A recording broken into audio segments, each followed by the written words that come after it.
Hello, everyone. You look fabulous. This is a great room. We are just about ready to get started, so everyone please find your way to your seats. Good evening, everybody. Wow. This is awesome. Do you know this event was sold out?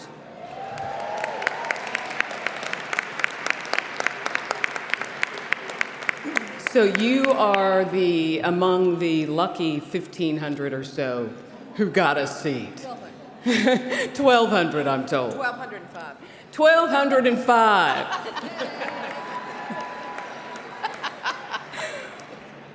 Good evening to you, and on behalf of the National Susan B. Anthony Museum and House, we welcome you to this historic event as we celebrate Susan B. Anthony's 200th birthday.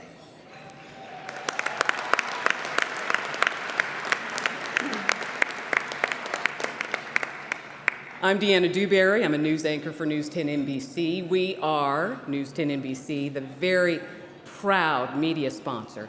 And I told one of my coworkers who hadn't been to this event before, I'm like, you have no idea. It is so cool. I'm among my peeps. Strong, powerful, unapologetic, I'm running it women.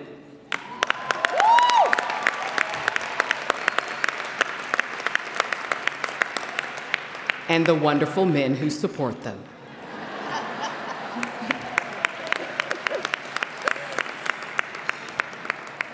It is such a pleasure for me to be here tonight to help support the Anthony Museum that's right here in Rochester. We have the only national historic landmark that bears the name of Susan B. Anthony.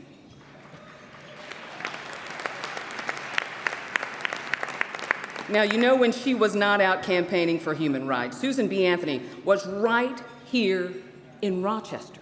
She was writing, she was organizing, she was strategizing, and she was doing it all from 17 Madison Street, her headquarters, where it all went down. And it's right here in Rochester.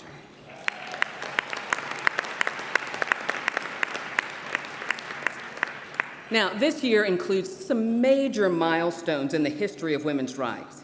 Of course, you know, February 15th marks the 200th anniversary of the birth of Susan B. Anthony, which we're celebrating tonight. 2020 is also, though, the 100th anniversary of the passage of the 19th Amendment.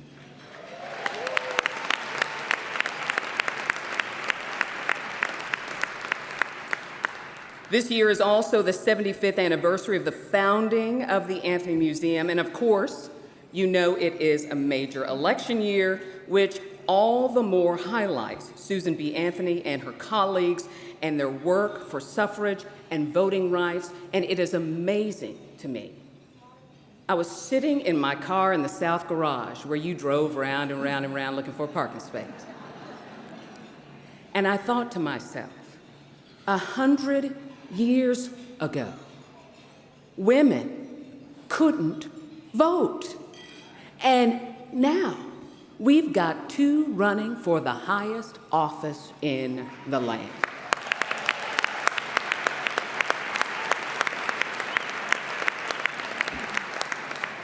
I think Susan B. would be very proud, or Sue B., as my daughter calls her.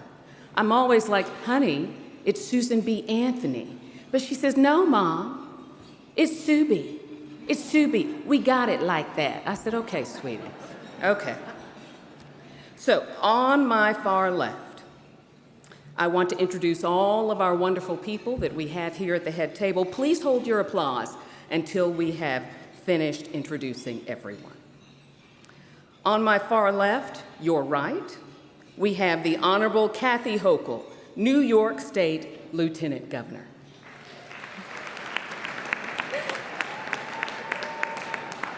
Dr. Margaret Lindsay, patron and supporter of the Anthony Museum. Susan B. Anthony, You may know that Susan is a very close friend of Marie Delise Bain. She has been playing Susan B.Anthony since she was 9 years old.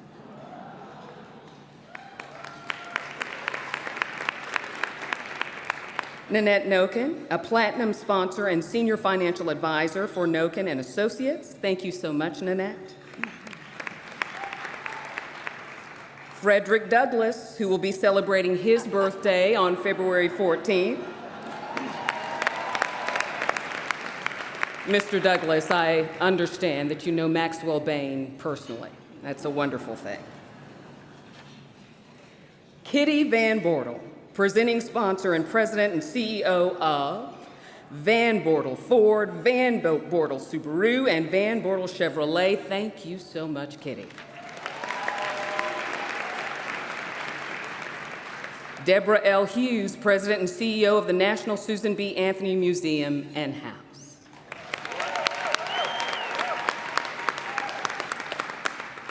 On my far right, we have, again, Susan B. Anthony. She is a very close friend of the esteemed Barbara Blaisdell. Martha Hope, president of the Rochester Federation of Women's Clubs. Veronica Dasher, representing our 2020 sponsor, Avangrid Rochester Gas and Electric, where she is the Rochester Outreach and Development Manager. Nikki Zongrove, who is here representing our platinum sponsor, Kodak Moments. Thank you so much, Nikki. Mercedes Ramirez Fernandez of the University of Rochester, our platinum sponsor. Mercedes is the university's first vice president of equity and inclusion. Mercedes, we are so happy you are here tonight. The Honorable Lovely Warren, Mayor of the City of Rochester. Kit Polakove, Chair of the Board of Trustees for the National Susan B. Anthony Museum and House.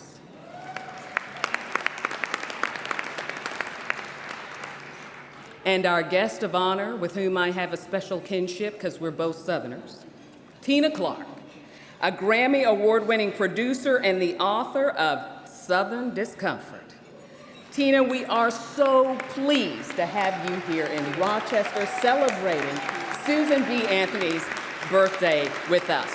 Give our head table a huge round of applause.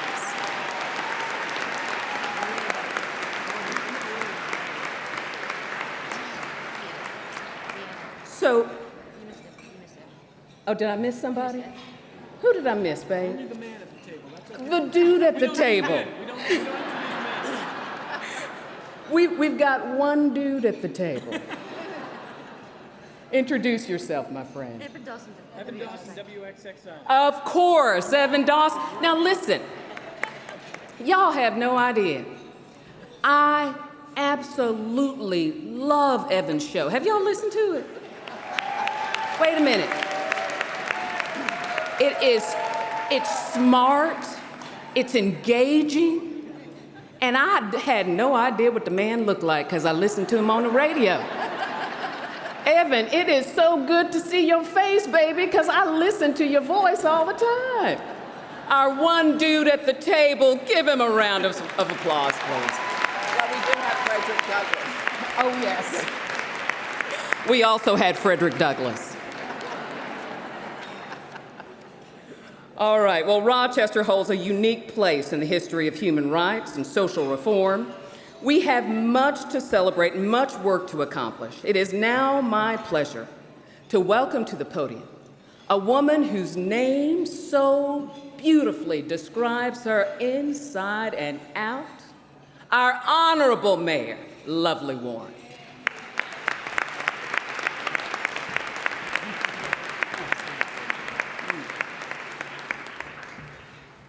Thank you, Deanna. Let's please give her a big round of applause.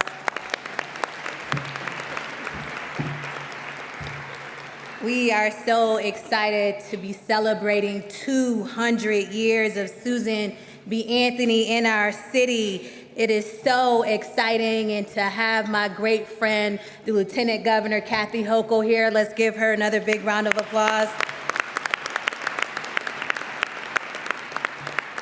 I want to also recognize Tena Clark and thank her for gracing us with her presence and her leadership here today as well. I won't take up too much of your time, but I think that being a progressive city is one of the things that I appreciate most. The fact that Susan B. Anthony and women like her actually walked the streets of Rochester. Her illegal vote was cast right here in our city. That no other city can take that from us. We lead the way when it comes down to not only women's rights, but progressive rights. And I am so proud to be the mayor of the city of Rochester.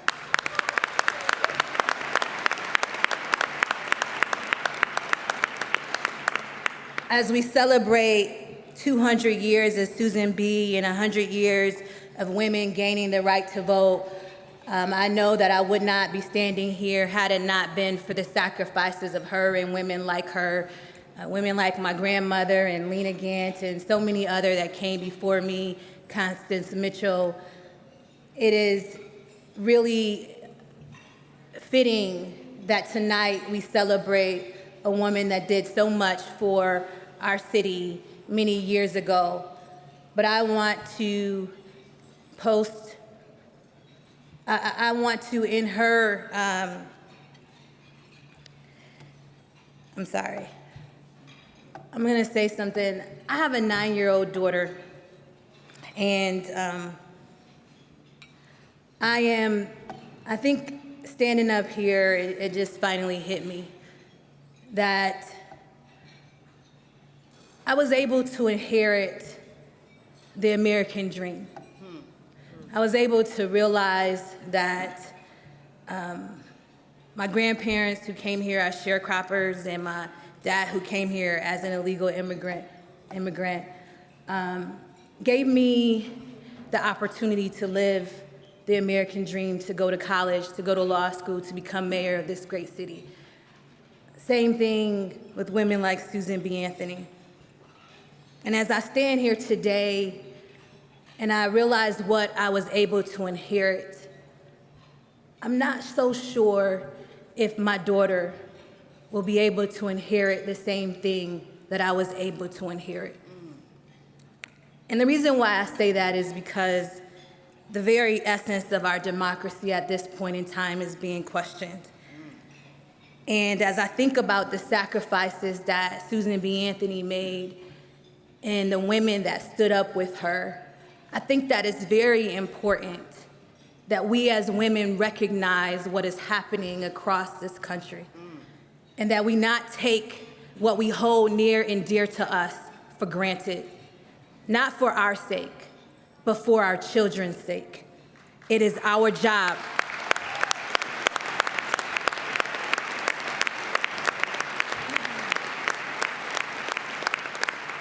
It is our job to ensure that they are able to inherit and live the American dream.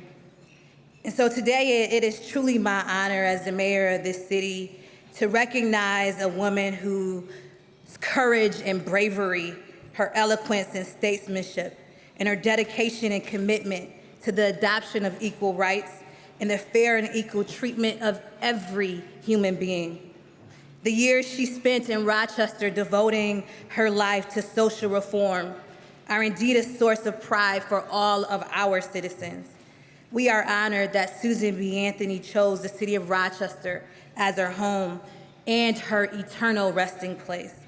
Her legacy will live forever in our community, our country, and our world. And that is why it is my privilege to present Deborah Hughes the key to the city in honor of Susan B. Anthony posthumously.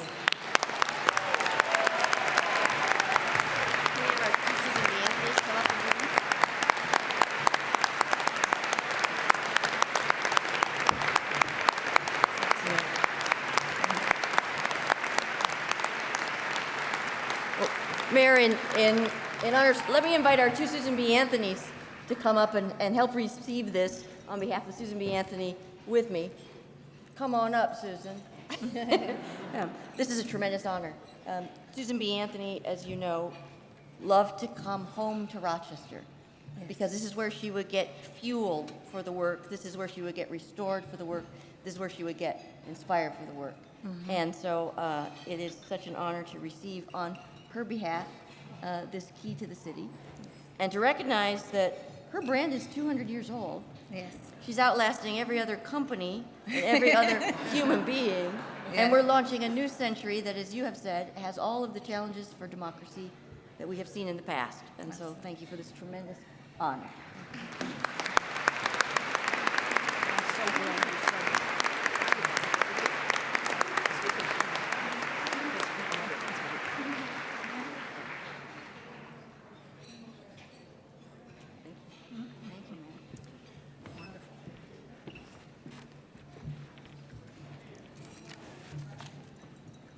Thank you so much, Mayor Warren.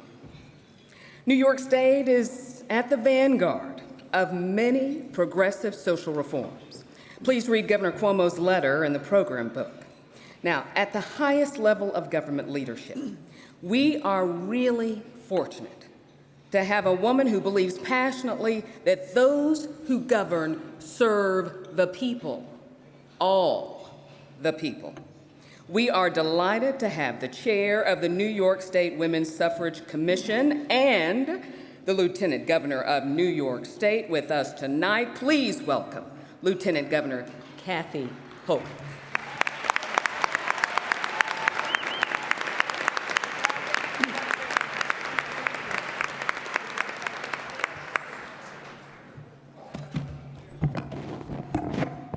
Susan B. rocks, right? I'm not feeling a party atmosphere here. Is there a party going on here tonight? Yes. All right. I know I'm in the right place because I heard that this place was going to rock tonight in honor of our sister, Susan B. Anthony, who not only put Rochester on the map, but continues to inspire countless young women and women of all ages to realize the potential and the power of one woman with a mission. And I am so proud to be here once again. I usually come to your lunches, and I've been here year after year to take the inspiration from all of you that allows me to continue the march forward. And we all know sometimes it's a little bit lonely. I am the highest ranked woman in state government, but with the ascension of my good friend Tish James, I'm now not the only one, because now we have 50% of the statewide office holders are women. Would you call that progress, ladies and gentlemen? I think that's trending in the right direction. And I think about the woman who just spoke, my good friend, Lovely Warren. And I know she's worried about her darling daughter, Taylor. But I'm going to tell you, Lovely, you do not have to worry, because never underestimate the power what a few committed people to do to change the world, because indeed it is the only thing that ever has, and it's not just a few people. There are 1,200 people in this room and people all over our state who are going to make sure that Taylor's future and the future of all the young girls in our state is brighter than it's ever been. That is why we do what we do, in honor of people like Susan B. Anthony, to carry on that torch that was passed to us. Sometimes that torch feels a little bit heavy, but you know what? We share the load because we have to make it glow even brighter during our time as stewards of that incredible legacy of bold, audacious women who never took no for an answer. That's on our shoulders today. And it is our moral responsibility to take that torch, find ways that our times call for us to elevate that, and be the voice of so many women.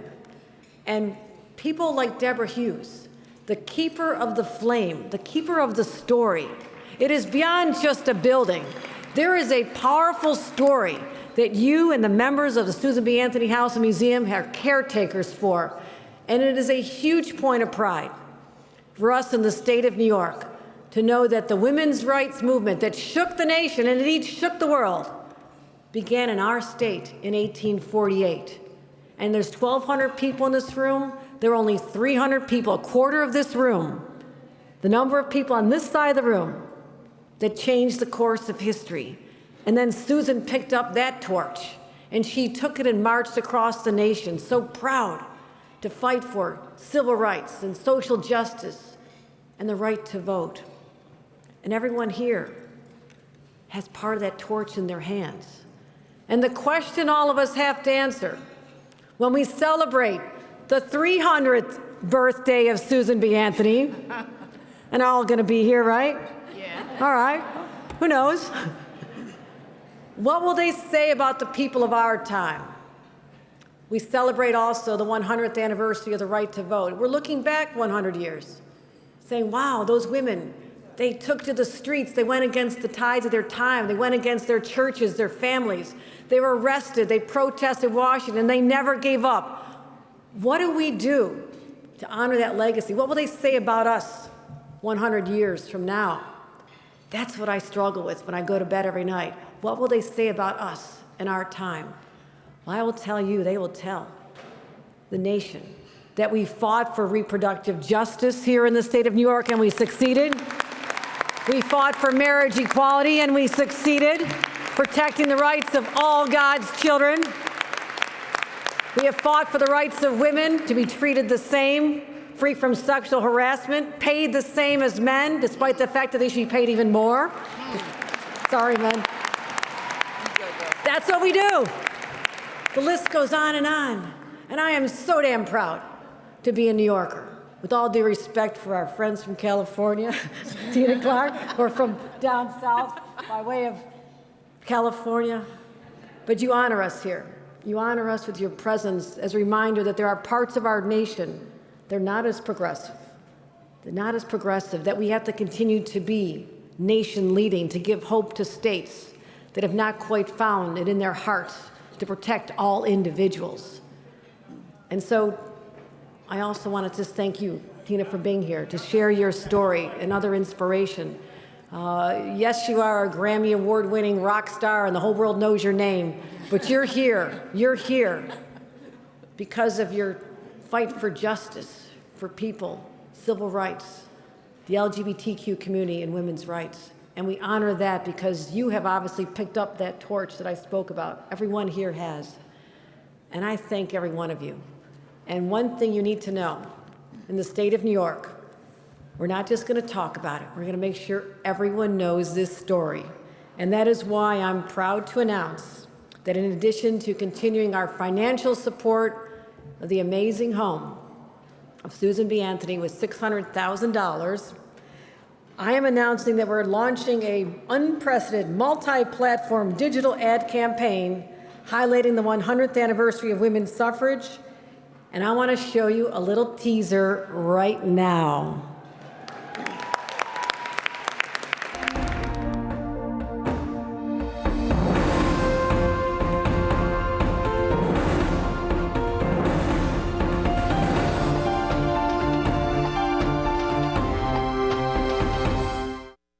Recognize anybody? We're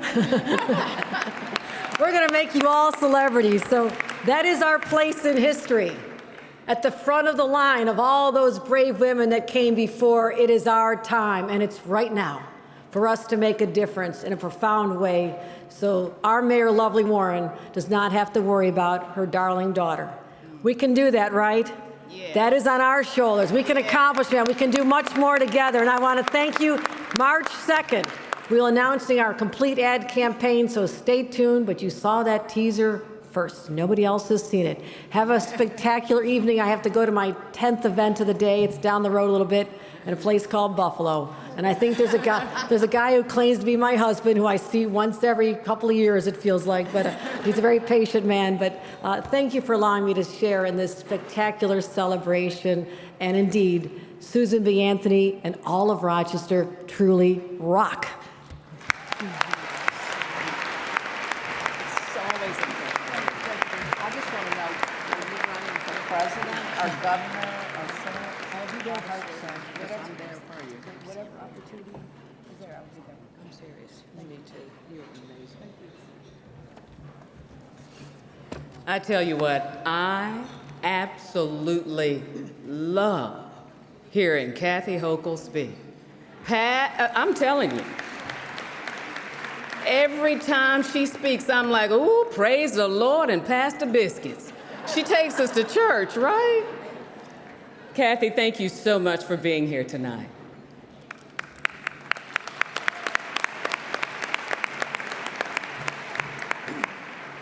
Please join me in welcoming the chair of the National Susan B. Anthony Museum and House Board of Trustees, Kit Polko.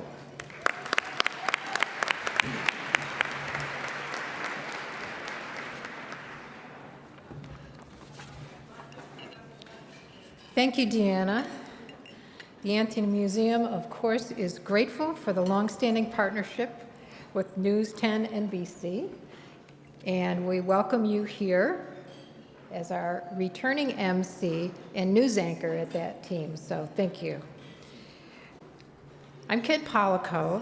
I'm chair of the Board of Trustees of the National Susan B. Anthony Museum and House, and on behalf of the Board of Trustees, it's my pleasure to welcome all of our distinguished guests on the dais here, all of the event and 2020 sponsors, our table hosts, our museum members, our volunteers, our staff, our donors, to all of you in attendance here, welcome. Thank you for being here with us.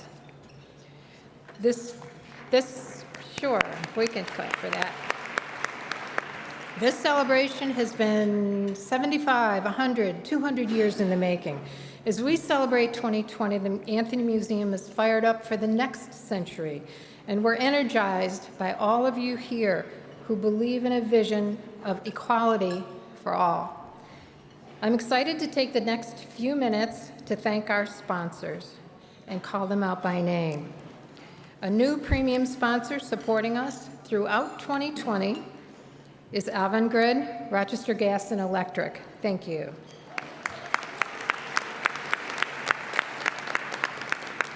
Our platinum partners this year include Kodak Moments, Nedette Noken of Noken & Associates, the University of Rochester, represented as sponsors through the Colleges of Arts, Science, and Engineering, the Susan B. Anthony Center, and the University of Rochester campus libraries.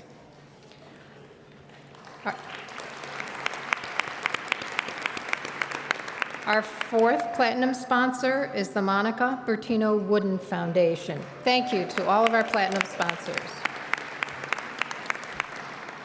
We are also very grateful for the media sponsorship of WXXI. They have planned throughout 2020 a series of programs. You'll see a partial list of these in the program book. Thank you, WXXI, for expanding our visibility and our impact in our community and beyond.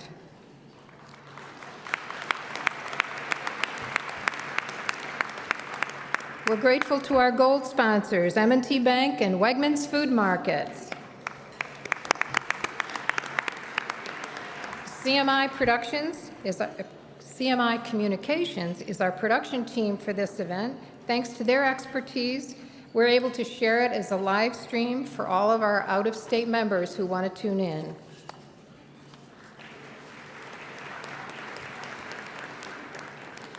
Hedonist Artisan Chocolates has gifted us with the wonderful chocolate truffles on your table. Thank you for the chocolates. I know you'll enjoy sharing those tonight. Susan B. Anthony said, "Whatever I have done has been done because I wanted to see better conditions, better surroundings, better opportunities for women." Your attendance today is an endorsement of Susan B. Anthony's words and the impact of her words in our lives today, and the importance of her home at 17 Madison Street. Her story resonates not only her work for suffrage, but how equality, justice, liberty, and a deep compassion for all humanity informed her everyday world. This week, the New York Times featured an article with a picture of the Susan B. Anthony House and a quote for our own Deborah Hughes, reminding hundreds of thousands of readers that this is the place to be in 2020. They are right, and we have the one national landmark historic destination in the universe where you can experience Susan B. Anthony's home and headquarters, 17 Madison Street.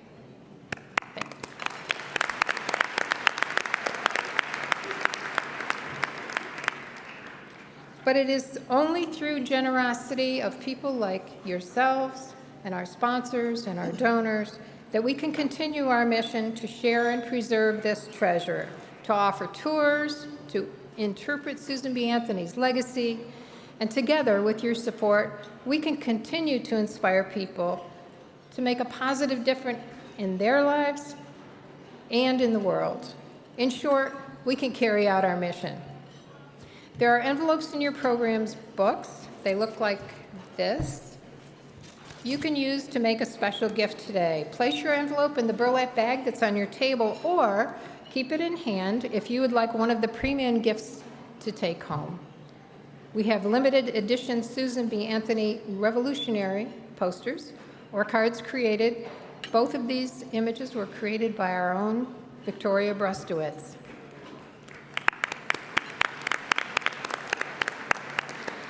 And please know, in closing, that each and every gift of any amount is significant and important to our work. Thank you all in advance for your generosity.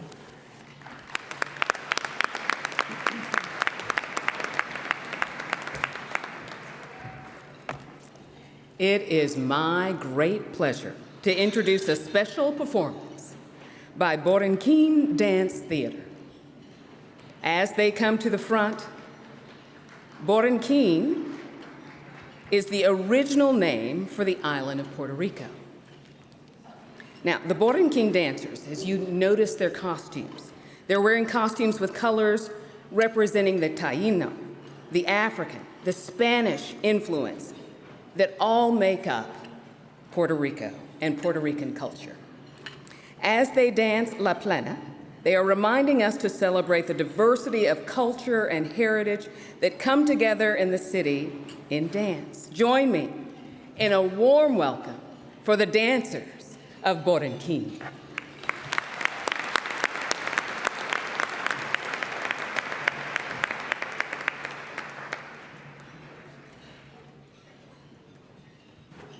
Se oye una plena, una hermosa plena, son los coquíes en una noche serena. Plena, una hermosa plena, son los coquíes en una noche serena.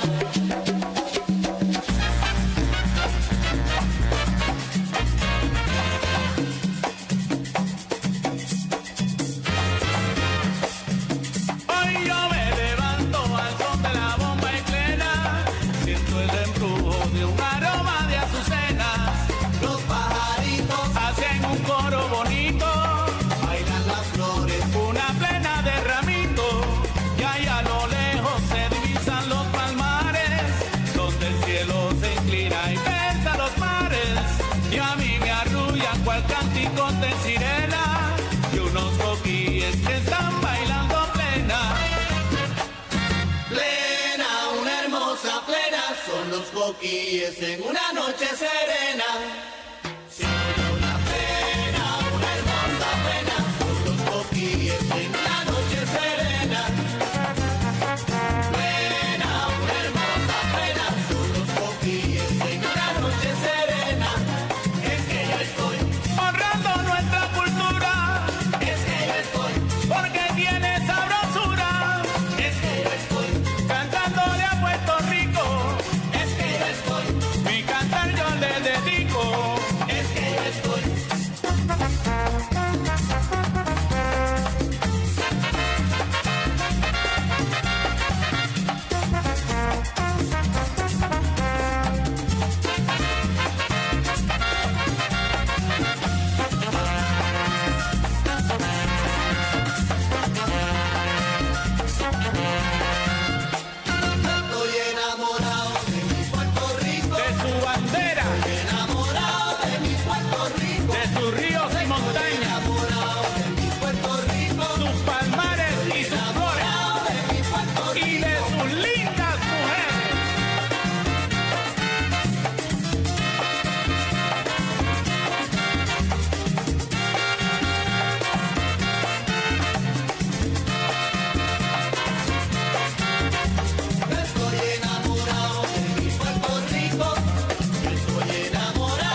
You all are fantastic.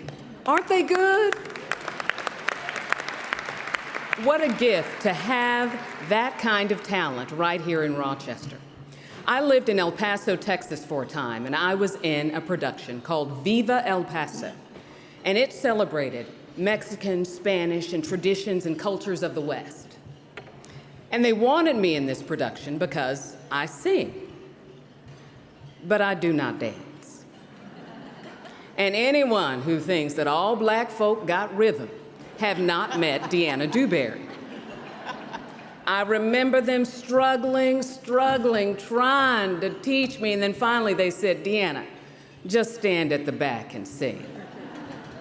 Thank you so much, Borinquen. You were wonderful.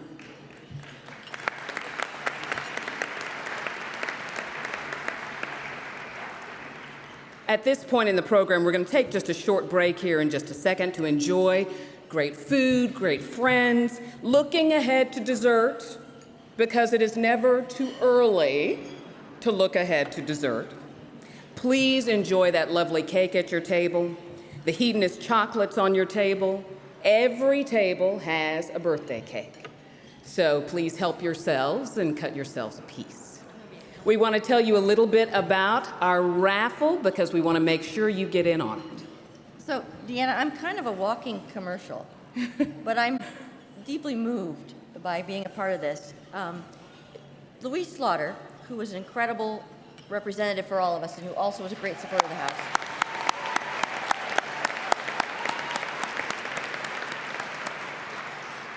would say to every new congressperson, you need to get a Hickey Freeman suit now that you've arrived. Oh.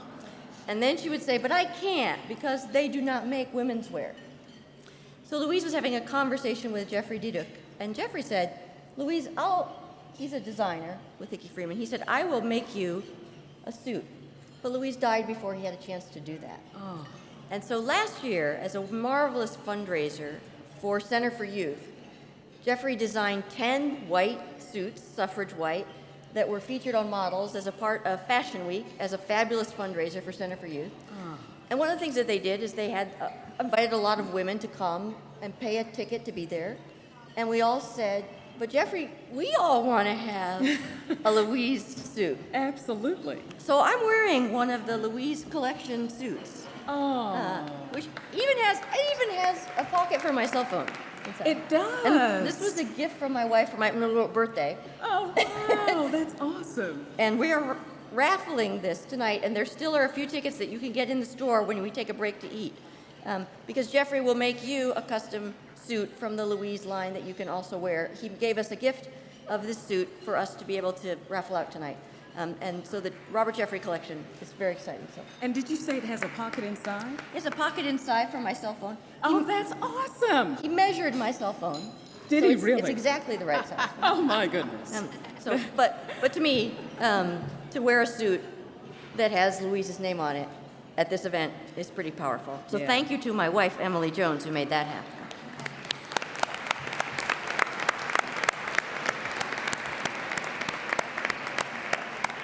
I asked her about the pocket because that is why I'm so envious of my husband's suits, right? They have all these convenient pockets inside. So, get your raffle ticket, get your Louise Slaughter suit, and you can have your own pocket.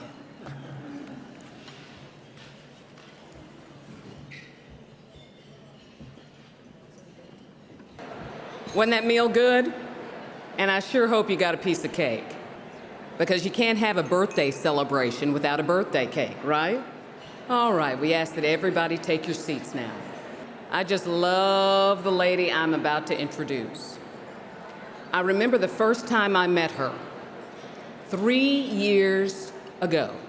I had just gotten to the city, and I had heard that there was this woman who owned all these car dealerships who was running it. She's running Rochester.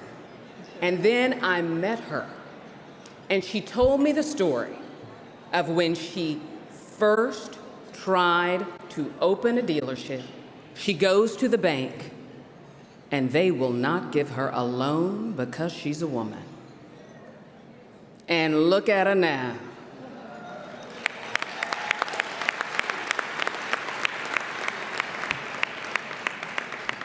We all know Kitty Van Bortle. She's the powerhouse behind the enormous success of Van Bortle Subaru, Van Bortle Ford, and Van Bortle Chevrolet. But you know, Kitty is much more than a smart, successful business owner. She's also a well-recognized role model for the businesswomen in the greater Rochester community, and certainly throughout the nation. She is Rochester's shero. We just call her boss, right? Please join me in welcoming Kitty Van Bortle, tonight's presenting sponsor.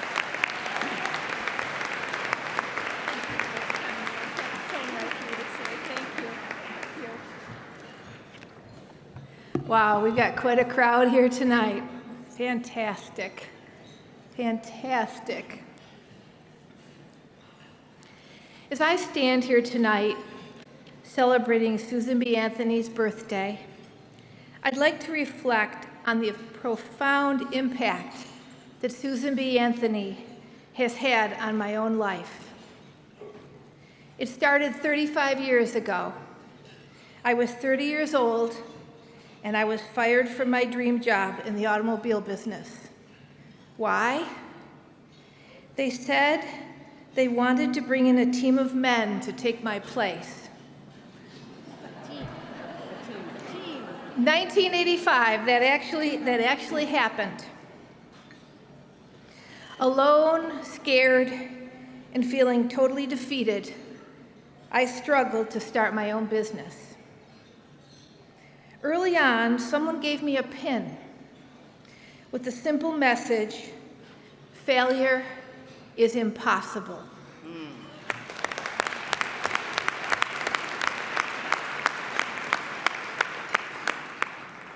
Over the next 10 years, failure was at my door more than once. It literally was the word impossible that got me through.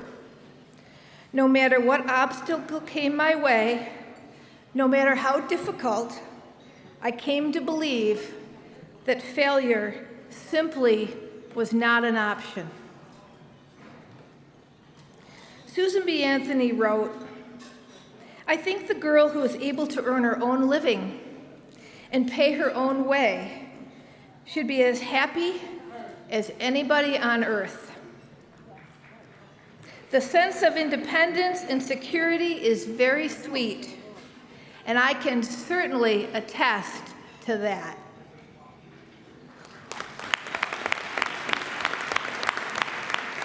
Thank you. I started to realize the critical importance of being financially independent, clearly understanding that being financially dependent was suppressive at best and could be catastrophic. Then Susan B. Anthony wrote, "Forget what the world thinks of you stepping out of place. Think your best thoughts, speak your best words, work your best works, looking to your own conscience for approval." Looking to your own conscience for approval, and I've had to struggle that for years. I found myself seeking approval, waiting for validation from others. Was I really only as smart, talented, and successful as my last compliment? No, I was not, and either are you.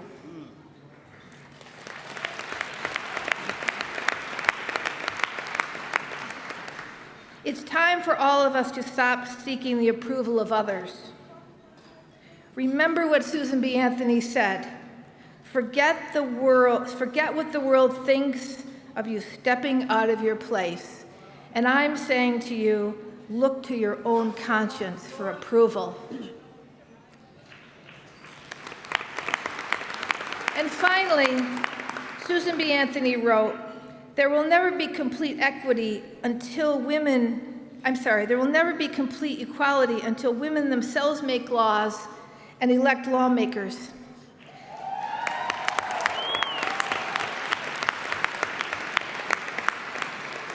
We are celebrating the 100th year of women's rights to vote, 1920, only 5 years before my own mother was born. And I have become increasingly interested in the phrase, women themselves making laws. I can't help to think how much better our world would be if we had a lot more women making our laws.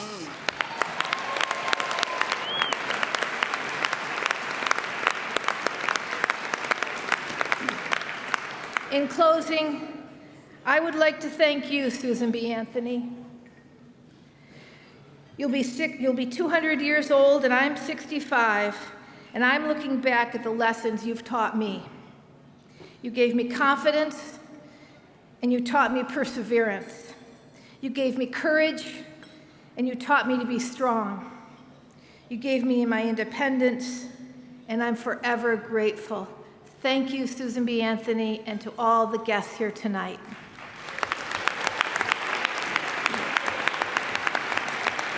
Thank you. Thank you. Thank you. And now I'm so proud to introduce the CEO and president of the Susan B. Anthony, the wonderful Deborah Hughes.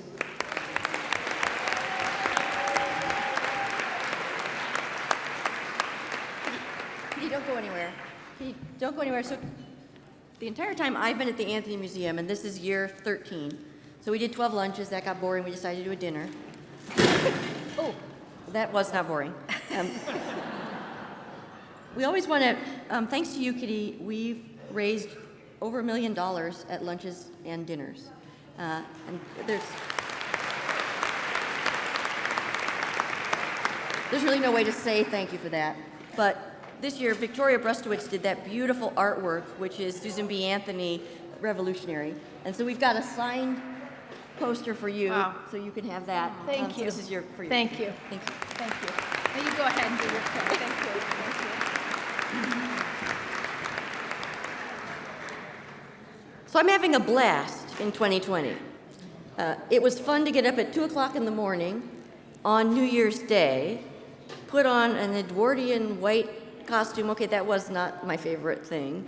And a great big huge hat that started out dramatic, and by the end of marching in the Rose Bowl parade behind the Statue of Liberty, celebrating the 100-year anniversary of the 19th Amendment, my hat looked like dog ears. It was 5.5 miles, and it's such an amazing challenge what we're doing in this year. The challenge is that we have so much to celebrate. We were having conversations yesterday and today about some of us who remember when women couldn't get credit cards, when for people who were LGBTQ, you could get thrown out of your housing if your landlord found out. That was in my lifetime less than 20 years ago. We remember that a woman who showed up in court wearing pants because her boss had asked her to go pay his parking ticket, got thrown out for dressing inappropriately in a court in New York State. And that was in my lifetime. Some of us up here who probably would have been stars in Little League Baseball weren't even allowed to play Little League Baseball. But today I met a woman who's playing professional rugby in England. How amazing is that?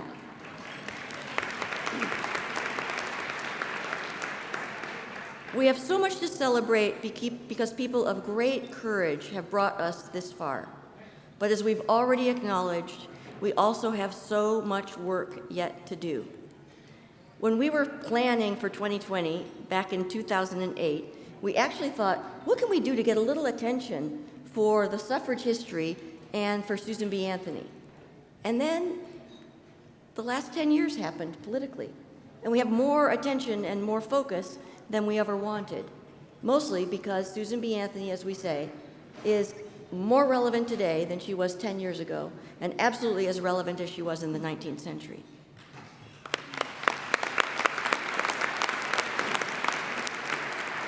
But when I started, I knew that Susan B. Anthony is a human being, and I'm not particularly fond of idolizing human beings.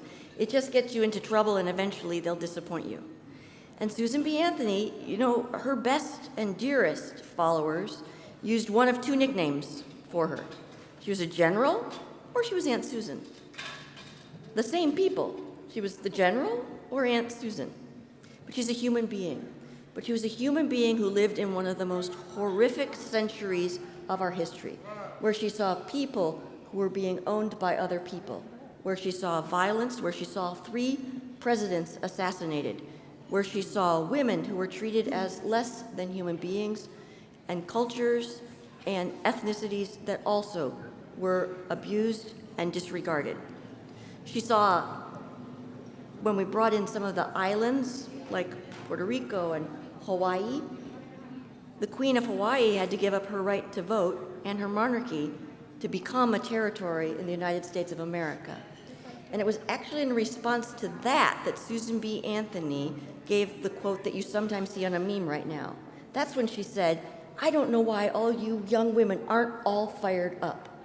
It was in the notion that we were bringing people into this country who were going to lose their right to vote, to have the privilege of becoming a United States territory. Susan B. Anthony could tell us more about the potential for human beings to do horrific things to other human beings than we could bear to hear. And even as we discuss Susan B. Anthony, we have to tell the truth about some of those stories now. If I say the 19th Amendment gave women the right to vote, some people would say not all women. Because the 19th Amendment says that no person may be denied the right to vote on the basis of their sex. That gave the ticket to every single person here who's got the right alignment of X and Y and X chromosomes, the right to go to the ballot box. But it didn't prevent other barriers from being placed between that woman and the ballot box. All of the barriers that were placed as Jim Crow laws, all of the barriers that were used to discriminate against race, barriers like property ownership or literacy tests or other tests that were put specifically to prevent certain people from exercising the most powerful weapon we have in this democracy, which is your individual right to vote.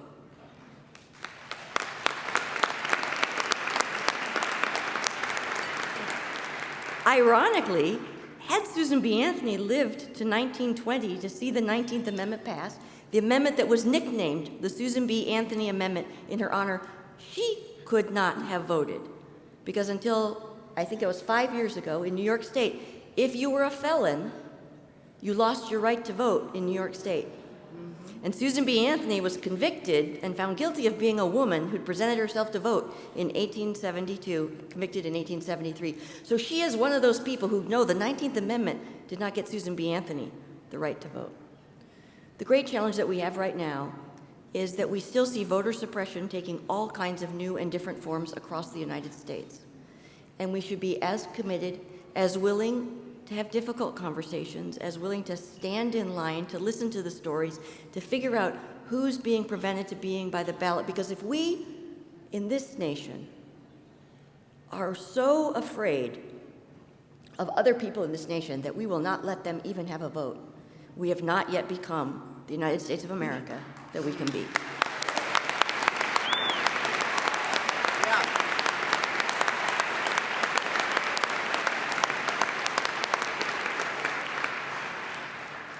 Sometimes people say, well, Susan B. Anthony was a Republican because she voted Republican that one time. But I have to tell you, Susan B. Anthony would not align herself with any political party. That really frustrated some of her followers because she would speak to the Whigs, she would speak to the Democrats, she would speak to the Republicans, and she'd cross the street and go speak to the other ones because she honestly believed the best way to become a nation that is of the people, by the people, for the people, was to have everybody engaged in forming good public policy. And that is the really, really hard work of good government. This year, as we celebrate 2020, the message that we are trying to share with people is absolutely celebrate and learn more stories. Learn about Ida B. Wells Barnett. Learn about Harriet Tubman, who, by the way, was a suffragist and very committed to it. Learn about so many people whose names and stories we have not yet told, and tell the truth about the hard work that they did, the ways sometimes they betrayed one another, the ways they let each other down, the ways sometimes they didn't show up, because those true stories are still our stories. But turn the celebration and turn the challenge into moving forward and moving ahead. We were very excited. The Lieutenant Governor made reference tonight to $600,000. Some of you went, what's $600,000? We have a vision that we're working toward because we have 13,000 people who come to the Anthony Museum now, and only 35 can be in the house at a time. It's 2020, and we're going to have to turn people away. Our vision is to build a new visitor center so that we can accommodate more buses and more people and welcome people and get them to the Susan B. Anthony Museum and House, not so they can learn about the past, but so they can be inspired for the present, and so that we can have a different future.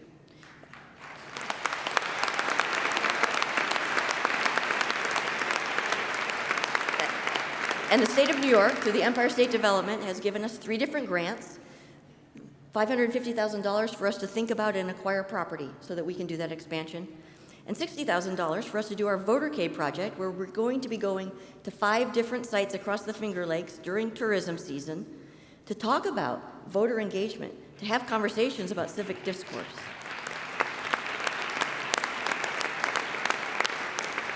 We hope you'll join us at Ganondagan, at Rochester Public Market, at Mount Hope Cemetery, at the New York Equal Rights Heritage Center in Auburn, and at the New York Finger Lakes Tourism Center in Geneva. Each event, it's going to be outdoors, so we have unlimited capacity. All of you could be there. We're going to have Rose, our 1917 Model T, leading when we arrive, and we're going to have wonderful conversations to be inspired, and we're going to have a blast as well.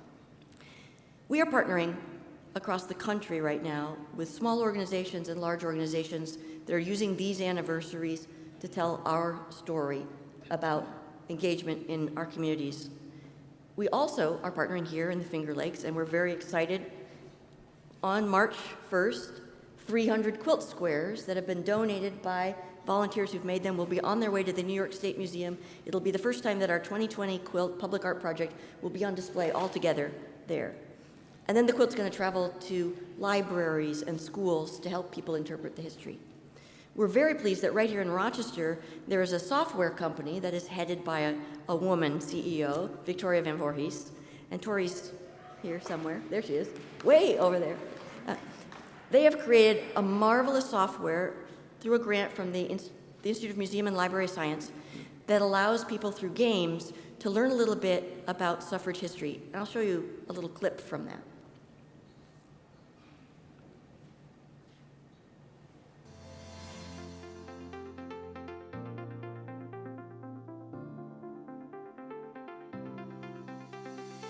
The 2020 Centennial of Women's Suffrage is an opportunity to commemorate a crucial milestone for American democracy.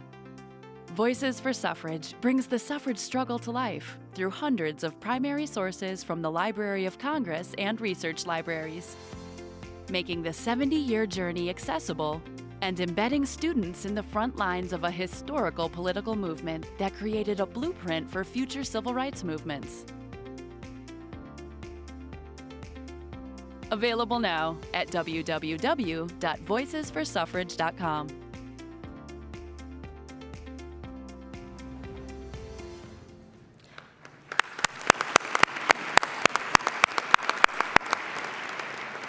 So Voices for Suffrage will be free for schools to access that software and to use it. I'm thinking that there might be a lot of community groups who might also want to figure out how to get that software to learn more about voting history here in the United States. I think you could probably make that happen, Tori, I'm guessing. A year ago, I got very moved at our luncheon, and I said, maybe we should have a dinner next year. And I think a couple trustees and all the staff gasped. I want to say thank you so much to our Board of Trustees, because our board has been courageous and forthright and incredibly supportive all of the years, and that is remarkable, and I am very appreciative of the leadership and our trustees. And could you all stand?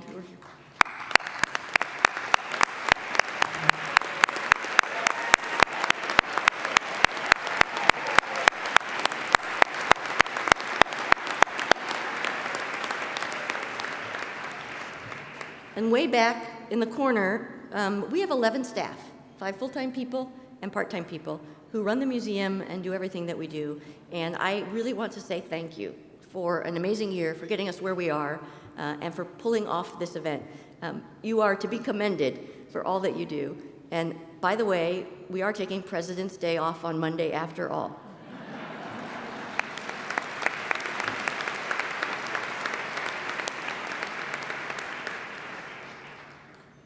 2 weeks ago, I had the opportunity for Congressman Morelli. Each congressperson gets to invite one guest to the State of the Union. And Joe Morelli called me, which was pretty exciting, I have to say, and invited me to be there. And I went for the State of the Union address. And the best part was 2 hours with my congressperson having a private tour of the Capitol and hearing what things motivate him and what excite him and standing. We went into the rotunda, and I've been there many times, but I've never been there when it's just me and Joe Morelli looking at what's in that room and thinking about what it means and how powerful it was. Then we had to part company, and he went down on the floor, and I went up into the gallery to watch the State of the Union. This organization, the Anthony Museum, provides such incredible opportunities for me and for us to be engaged in the world's community events today. I am so grateful for that opportunity. I am so grateful for you and for your support and your vision. I'm grateful to be a part of a community that also believes that while Rochester has so much to celebrate, we want to be the poster child for the city that has dealt with its segregation and its racism, and that has the finest public schools in the United States of America.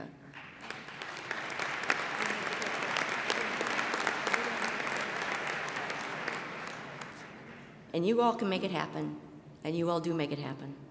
Thank you.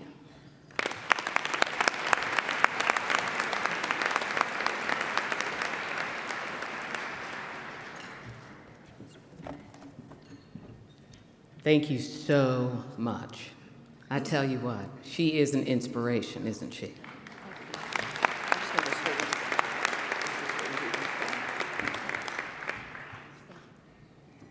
All right, Evan Dawson is the host of WXXI Connections. I now know what he looks like. Evan is also the author of, and I love this title, he's the author of Summer in a Glass, The Coming of Age of Winemaking in the Finger Lakes. Summer in a glass. Don't you want a glass of wine right now? We are so happy to have this dude at the table. Please welcome Evan Dawson.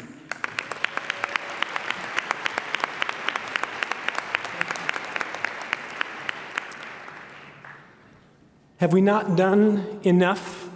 Those are the first words of an email that we got yesterday on Connections from a listener named Mark, who I suspect is not here tonight. But he said, have we not done enough to pass laws to push women into the boardrooms and into the corner offices? Have we not done enough? We were talking about the ERA, the Equal Rights Amendment, which until the last few weeks I knew very little about, frankly, and a lot of Americans don't. It goes back almost a century, really in earnest to the 1970s. It's a simple change to the Constitution which would essentially allow the same protections for women legally that men have. That is not part of the Constitution. And now we finally have enough states that ratified it almost 50 years later, and there's still a debate about it. And this is what the email said. Have we not done enough? How many laws do we need to push women into the boardrooms and into the corner offices? And I looked up the numbers, and there's varying stats based on what you're measuring, but what's the percentage of women who are CEOs in this country? Something like 6%. So based on that math, it's possible that all the women CEOs are actually right here. Right here. This is it. That's all we got. And yet Mark wanted to know, had we not done enough? Well, I think we know the answer to that, and that's not a political statement. As a journalist, I'm trying not to make a political statement. There is a basic observation about what progress can feel like and some of the risks. I'm here to introduce Tena Clark, an absolutely remarkable person who, in her own right, just in her music career, would be a massive get for this event and for this community. When you think about what she has done in the world of music, producing, writing for Aretha Franklin, Patti LaBelle, Natalie Cole, how many do you want me to mention? It's a long list. Winning awards, not just the people she has worked with and the music she has created, though. It's her personal story. Many of you have read her book, and before she came on Connections, I'm tearing through the book thinking, when do I get to the music? The book is actually the story of her life which is its own story. It turns out the music career needed its own book. That's how remarkable her story is. And when you understand where she came from, and I bet she'll talk a little bit about that tonight, when you understand where she came from and the obstacles that were in front of her, here's the risk that I see hosting 500 hours of live radio a year. The risk is when you meet extraordinary people like Tena, like, let's be honest, people who break glass ceilings, people who succeed where it has been difficult for people in front of them and in the years past, people like the mayor of Rochester, Lovely Warren, people like Susan B.Anthony. The risk is society looks at that and goes, well, see, anybody can do it. We've done enough. Have we not done enough? Like the email said. That's a risk. I get emails like that all the time. I'm from Cleveland. Somebody wrote to me and said, Evan, you know LeBron James' story. Haven't we done enough to help kids? He came from poverty. If LeBron James is the answer, we have not done enough. We can't just look at Tena and Mayor Warren and Susan B. Anthony and decide that if they did it, anybody can do it. The issue in front of us is, why are they the outliers? Why aren't there more?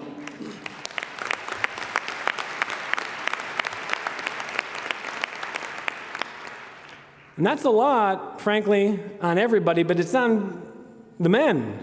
And I'll just say for the men in the audience, and as one of the only men at the table up here tonight, Mr. Douglas, an honor to be up here with you, we need to not be afraid to continue to hire and elevate the voices of women and women of color and bring more people from diverse backgrounds into the boardrooms and leading companies and leading organizations. And yes, sometimes, even if it's zero-sum, taking our jobs.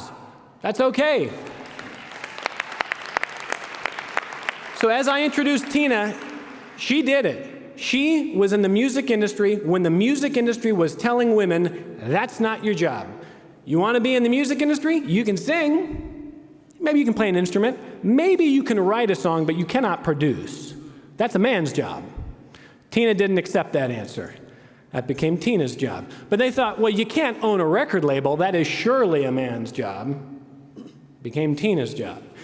The work that she did to make that change, yes, it's an outlier, and yes, she did it, despite all the odds.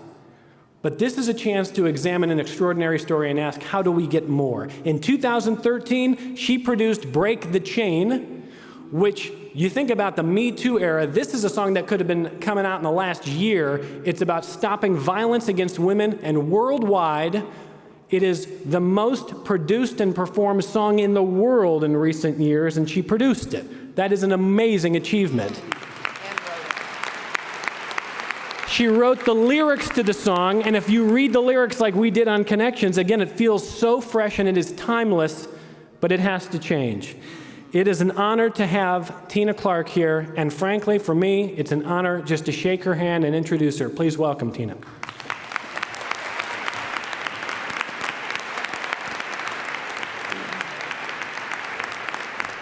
Thank you, Evan. You know, I am originally from Mississippi, so we hug. I am so grateful to be here tonight. When I got the call to ask if I would come, I just felt I was just so overwhelmed and humbled that I could possibly even stand on this stage with this lady here.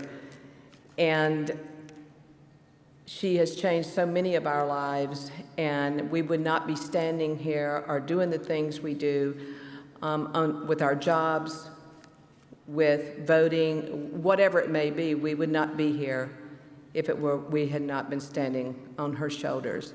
I also want to thank Deborah and Kit and all the amazing people and amazing women that I have met since I landed yesterday.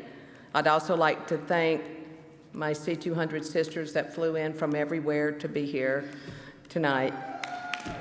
And then, last but not least, my wife that flew in and surprised me today because we have a house full of kids and she wasn't going to make it.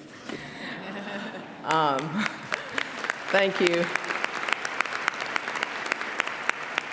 You know, to have, and I know many people have talked about it tonight, but for there to be 3 unbelievable celebrations all in one year is just amazing. And like I said, I am honored to be here to celebrate all three of them. You know, I have to say about Rochester, I never really thought about Rochester. True. And I was like, well, how do you get there? And can I drive from New York? Is it like a couple hours from New York? Oh, I'll fly from LA. Well, you can't really get there from LA. So I had no expectations of coming here, except for I knew this event would be amazing. But this is not just smoke. I really mean this from the bottom of my heart. For a place that I had never been before, I cannot wait to come back.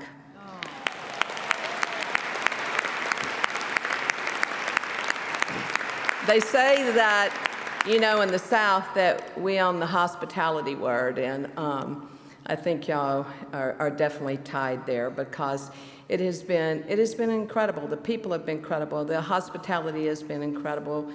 And so thank you, Rochester. Thank you, Susan B.Anthony organization. And so now I'd like to just start with reading a little bit of the prologue of my book, Southern Discomfort. So you'll get a chance to know where I came from, and then we can kind of talk about where I am today. Where I grew up, girls like me knew our place. We were expected to smile politely and keep our white-gloved hands folded neatly in our laps when we sat in church. We spoke only when spoken to. We said, yes, sir, and no thank you, ma'am. And why, yes, some sweet tea would be just fine. Back talk was not an option. We did not ask why. We did not say that doesn't seem fair. We were expected to wear stiff pressed dresses, even under the blazing Mississippi sun, and to have perfectly curled hair and lightly powdered faces in the drenching humidity. As we grew up, we understood that stepping off the prescribed path in any way meant risking it all and probably losing. Where I'm from, men like my father, rich Cadillac driving, Klan sympathizing men, made the money. Women like my mother, beautiful, charming, educated only in how to entertain, ran the houses. Even if these women had any dreams beyond tending to their husbands, babies, and barbecues, they kept those thoughts to themselves. Black maids, like the two women who tended to me, first Viola and then Virgie, raised the white children that they cared for, but were not allowed to sit at the family table, drink from the family's cups, or ride in the front seat of the car. Black men and children were still called boy, as in, what are you staring at, boy? Or I'm gonna need me a few more boys to pick pecans this season. If you recoil from those kind of words, if it made your stomach clench and your insides boil, you were a dangerous insult to all of those around you. And if words of your sympathy spread, your family feared waking up in the middle of the night with a burning cross on the lawn, or a brick thrown through the dining room window during supper. If your glamorous, tortured wife became an alcoholic, like my mother did, you sent her away to the state mental hospital in a straitjacket to dry out. If your husband was a notorious skirt chaser like my father was, you might pull out your .38 Colt at the dinner table and chase him around the house, threatening to kill him right then and there, but of course only after your dinner guest had left for the evening. If you were a lesbian before you even knew what the word was, a word for the feeling that you had had as long as you could remember, you suppressed this fundamental part of yourself as long as you possibly could. You lived a lie. You kissed the boys, you wore their fraternity pins, you curled your hair, you entered beauty pageants, you joined a sorority. You and your friends talked about wedding cakes and honeymoons and how many babies that you wanted, like you were supposed to, because that's what good girls did. Appearances mattered above all. That's just the way it is, and let it be were common refrains. Growing up in Waynesboro, Mississippi, in the heart of the Jim Crow Deep South, I never thought there was any other way than the way it had always been.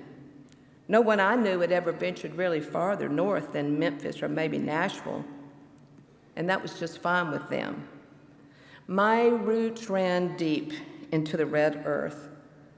The land felt as much a part of me as my limbs and my heart. I hated it with a fury, and I loved it with an all-consuming passion. This is the great paradox of the South. It's a savage place, a complicated place, and yet it still burrows into you like the fangs of those water moccasins I used to hunt as a young girl down on the Chickasay River behind our farm. There's venom in the soil, but there's an alluring beauty in it as well. For a time, I assumed I had no choice but to stay on the straight and narrow path that had been laid out for me since birth. I'd wear the pressed dresses and the curled hair and the pin. I'd hold my tongue. I'd mind my manners. I'd play the clarinet and the piano, even though I longed to play the drums. I'd marry a man exactly like my father, even though I was attracted to girls from the time I was 4 or 5, when I first laid eyes upon a majorette in her green sequin leotard and white tassel boots. I'd be a charming and gracious hostess. I'd have the children in an impeccable house. Maybe I'd even have the black maid to raise my children and a staff of black men to pick the pecans and cut the lawn. I'd pass out finger sandwiches, and I'd pour sweet tea, and the cycle would continue. Or maybe I would find out that I was stronger than I was, and the cycle for at least me would end.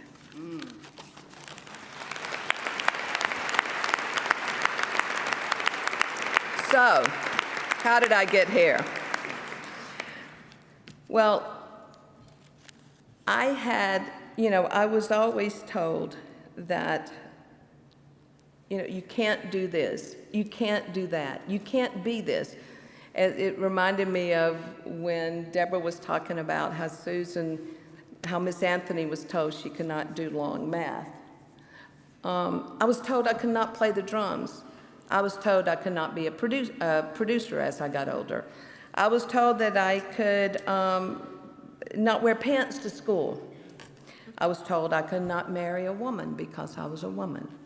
I was told that I could not have a child because I was a lesbian.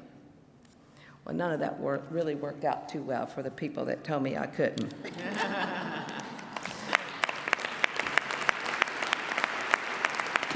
I feel like that, for me, I always look at every individual as the sum of who they are and not who they are identified of the boxes that we want to put people in.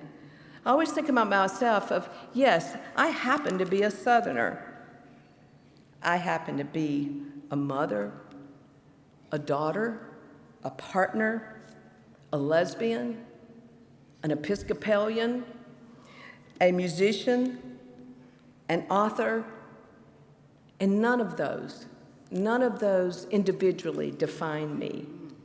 It is the sum of all of those things.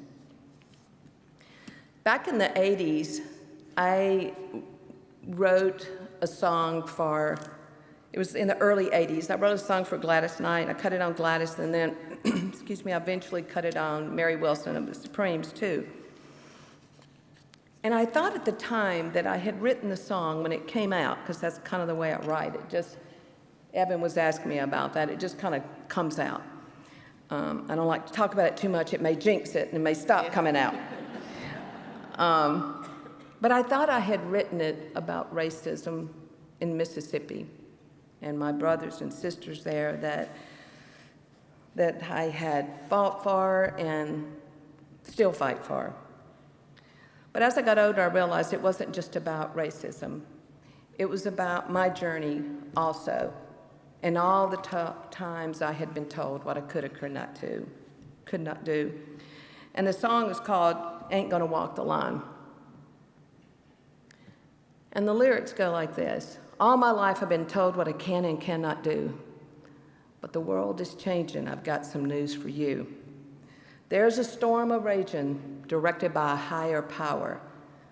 There's a need for changing. We're coming to the final hour. When I speak my mind, they say I've got a chip. Don't worry, be happy. But I ain't gonna quit.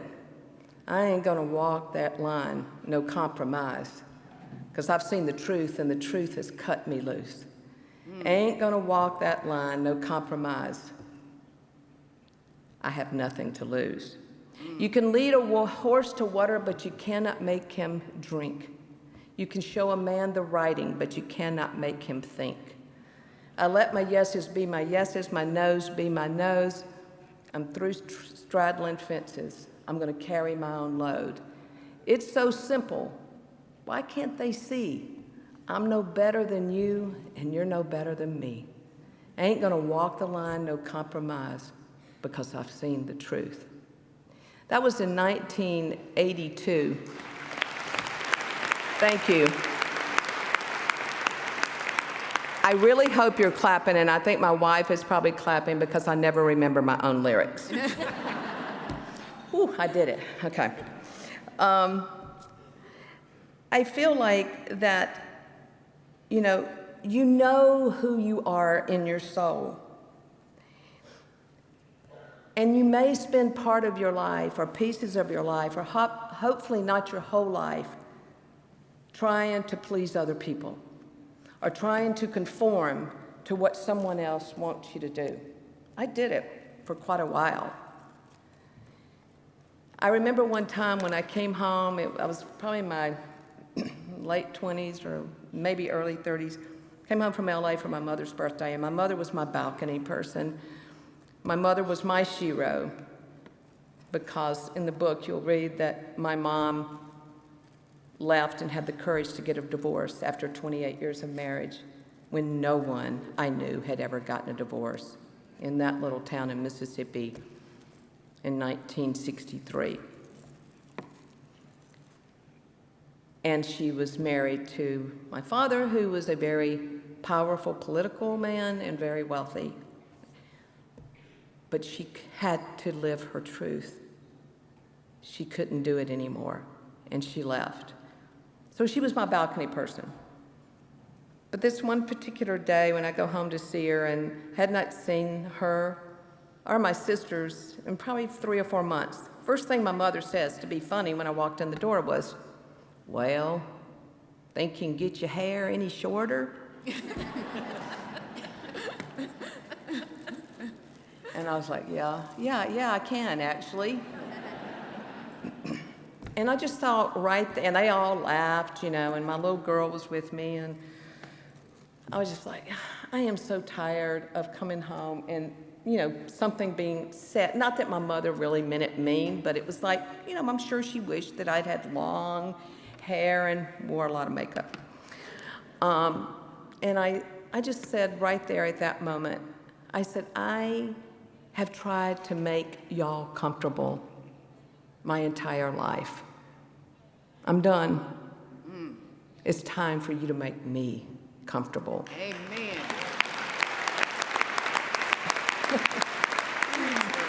So, everything changed for me at that moment. I didn't worry about looking a certain way or, having to be dressed a certain way or looking a certain way, and don't let your mind run wild. I wasn't going home in dresses, but anyway, it's been quite the journey, and I feel like that the things that I have learned in this journey, some of the things are, and one thing most importantly, that we are not born with hate or prejudice or oppression, that we are taught these things, as you all know. And it's like no different than a little bird that's sitting in the nest, and they get fed, and they get fed, and they get fed. And when we're children, we are taught the beliefs of what is around us, of what our parents or whoever it may be that is raising us. But then it is our obligation when we get older and grow up, or, at whatever age, teenager, whatever, that we are able to regurgitate that and say, what have I been taught that is worth keeping and feels right and is right, and it is my choice to decide what is in my heart and what is in my soul. I think the thing that, I have never understood is how, and I felt this way for years, I could not go to bed at night and lay my head on the pillow thinking that I had the right to tell another woman what she could or could not do with her body.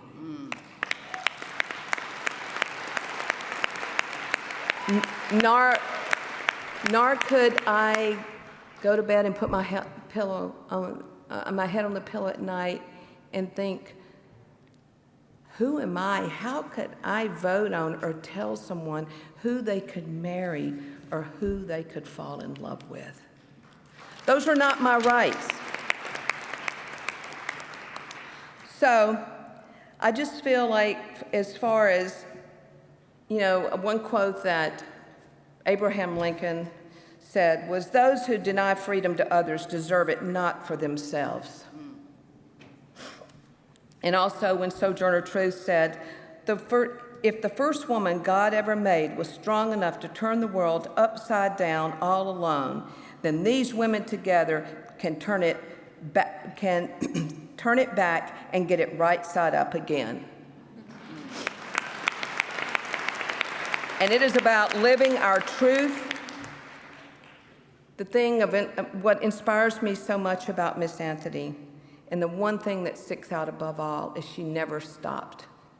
She never gave up. She never gave up hope. She never stopped fighting. And I feel like that's where we are today. And I feel like there's so many women that are ancestors behind us, here in the present, and now moving forward, that we cannot that we have to keep moving, and we have to be relentless. There is never a comfortable time for change. Being uncomfortable is when change happens, I believe. So just to end with hope. I hope that we will all see that there's redemption in telling the truth. I also hope that we will see the power of love and forgiveness. As dysfunctional as my family was, even through all the chaos, we loved each other very much, and we still do. I hope we will be inspired to be kinder and braver and more compassionate and more tolerant. And at the end of the day, that the message will be is that love is what sustains us and unites us. Love is what heals. Love is what always gets us through the hardest of times. Love of family, love of community, love of the downtrodden and the less fortunate, and love of ourself and self-respect. That's what it's about to me. Finally, I hope we will be inspired to be an agent of positive change, to realize that one person can make a stand and make a difference. And we are here tonight because Miss Susan B. Anthony, she took a stand. Thank you so much.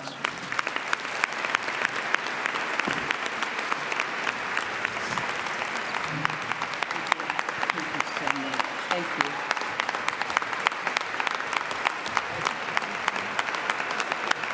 Thank you.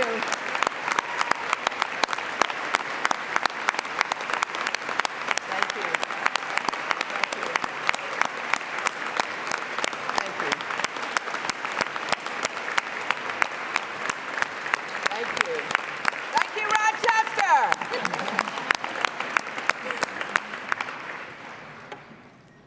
I just love hearing you talk. It sounds just like home. I am reading your book. And for me, it feels so familiar. I grew up in Texas, and I lived up in Lubbock, and we would drive to Houston twice a year, 12 hours. Sun up to sundown, we're still in the state of Texas. And I remember sitting there in the passenger seat, and we'd go through a little town, and Mom would say, "You need to go pee." And I'd say, "Mom, I don't have to pee." That's what little kids say, "I don't have to pee." "No, sweetie, you need to go pee." She knew that we had to stop in this town because it may be another 70 miles before it would be safe for a black woman and her daughter to stop again. That is my childhood. It informs who I am. It puts me in a place of discomfort, and that's good, because it is from that discomfort that change happens.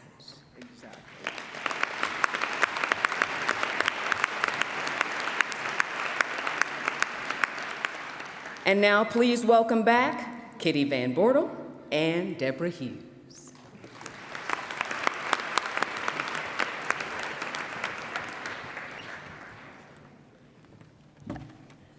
Okay. I feel like we've gone from profound to ridiculous. Now we need to talk about making the money. So I want every single one of you to grab your envelopes and your card that is on the table.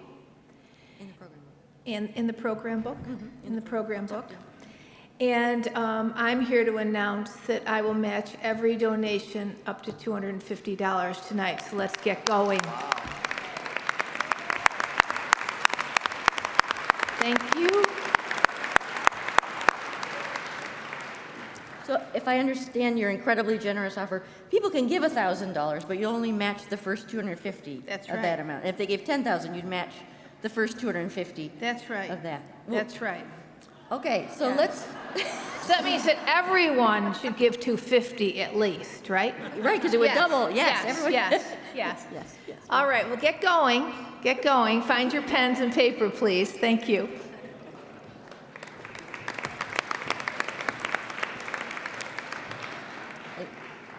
And you have an opportunity following. Tina has agreed to sign books tonight, so the store will be open after we close, and you can get your copy of Southern Discomfort and probably a picture with the author, and you can also make your gifts. And if you make a gift of $100 or $200, you can pick up a premium on your table on the way out as well.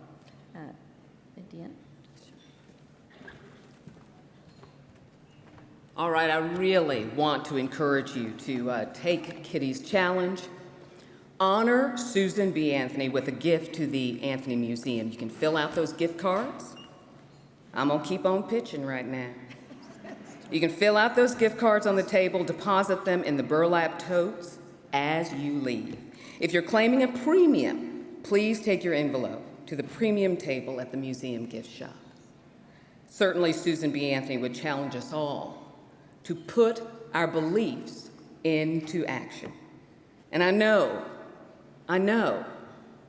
that certainly sometimes working for justice, working for equality, working against misogyny and sexism, I know it's hard. Yes, sister, it's hard. No one told us it would be easy. But one of my favorite poets, Nikki Giovanni. Oh, don't you love Nikki? She's known, of course, as the princess of black poetry, and she wrote a book of poems called Those Who Ride the Night Winds. Yes. And according to Nikki, those night riders are the ones who live their lives in pursuit of bettering the human condition, those who seek to shatter the constraints of the societal status quo. Those are the night riders. And she wrote this that is so true to our situation today.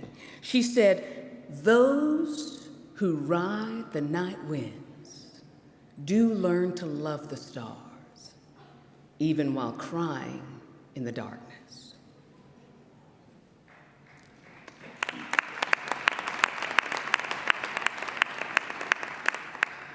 The fight, certainly, to realize Susan's vision means that we will have to be night riders.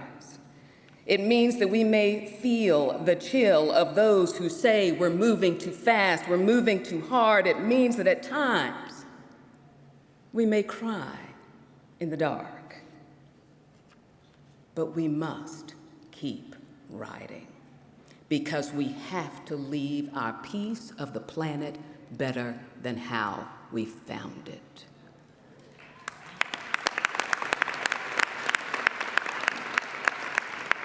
Nikki asked such an important question. She asks at the end of that poem, anybody want a ticket to ride? You want a ticket to ride? Will you ride with me tonight? Let's ride some night winds together. You want a ticket to ride? We should leave here better than how we came, more committed than how we came, ready to ride those night winds to change, to the betterment of our community. To close this evening, we would like to welcome back the Borinquen Dance Theatre. They are amazing, aren't they? They're going to have a special performance to break the chain. Tena Clark wrote and produced that theme song, Break the Chain, for the organization 1 Billion Rising, a movement to end violence against women and girls. Break the Chain has become the most globally performed song in history, and we want to close with that uplifting song tonight. I thank you for your renewed commitment to ride the night winds. Let's ride the night winds together as we all break the chain. Thanks for being here tonight.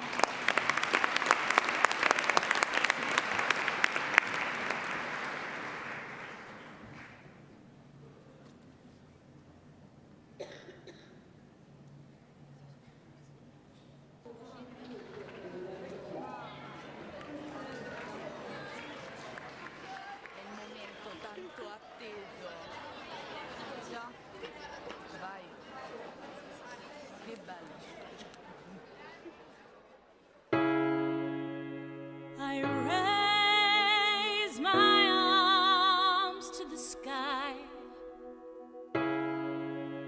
On my knees I pray. I'm not afraid anymore. I will walk through that door.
That was a beautiful surprise. You guys are awesome.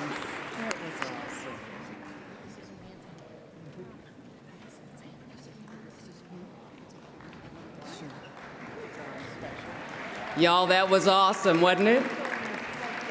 Happy, happy birthday to Susan B.Anthony. What a wonderful way to celebrate. As you leave here tonight, make that commitment to break the chain, to ride the night winds, to work for the betterment of all that is Rochester. Thank you for being here.